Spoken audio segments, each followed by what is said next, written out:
На светско ниво, ракот на дојка е најчест рак кај жените, афектирајќи околу 10% од женската популација. Покрај напорите што се прават за да се постигне рана детекција и ефективен третман, околу 20% од заболените умираат од оваа болест. Ракот на дојката е втора причина за смрт од малигните заболувања кај жените. Во последните години позагрижувачко е што старосната граница на заболени жени се намалува. Најмладата оперирана пациентка од Македонија од овој вид карцином има само 18 години, а статистичките податоци говорат дека секоја 8 жена заболува од рак на дојка. Сдруженијето за борба против рак борка за секој нов ден во рамките на кампањата за подигнување на свеста кај населението за карциномот на дојка Розов карван 2014 со едукативни предавања и во Кочани, со цел развивање на свеста кај жените во врска со оваа болест и укажување да не се чека последниот воз за да се отиде на контрола.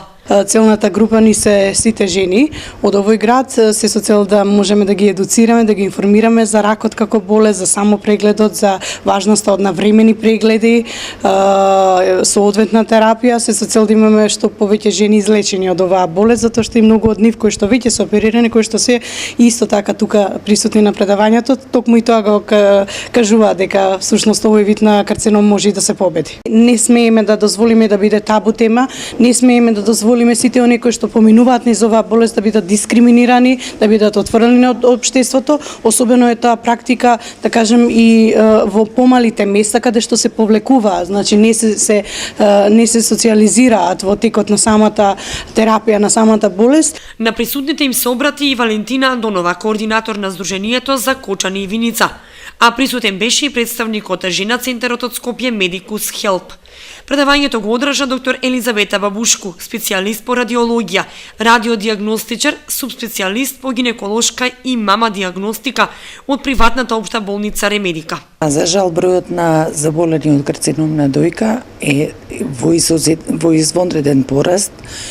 Се повеќе се појавува карциномот на дојка во помлада возраст, значи она што важеше дека пикот на појава е меѓу 5-та и 6-та деценија, веќе е поместен се повеќе кон помладата возраст, така да ние почнуваме и ги советуваме жените дека негде од 30-та година мора да почнат со редовни прегледи на ултразвук, негде веќе од 35-та година треба да се почне со мамографски прегледи.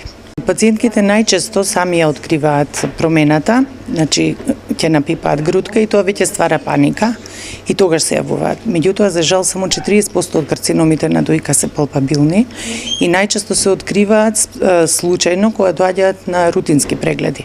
И најдобро е кога тоа така се случува, значи тоа може да се случи само ако жената редовно доаѓа на прегледи. Доктор Бабушку се задржа и на објаснување за важноста од самопрегледот на градите, што треба да го врши секоја жена еднаш месечно, како и за важноста од вршење преглед и мамографија кај лекар специјалист.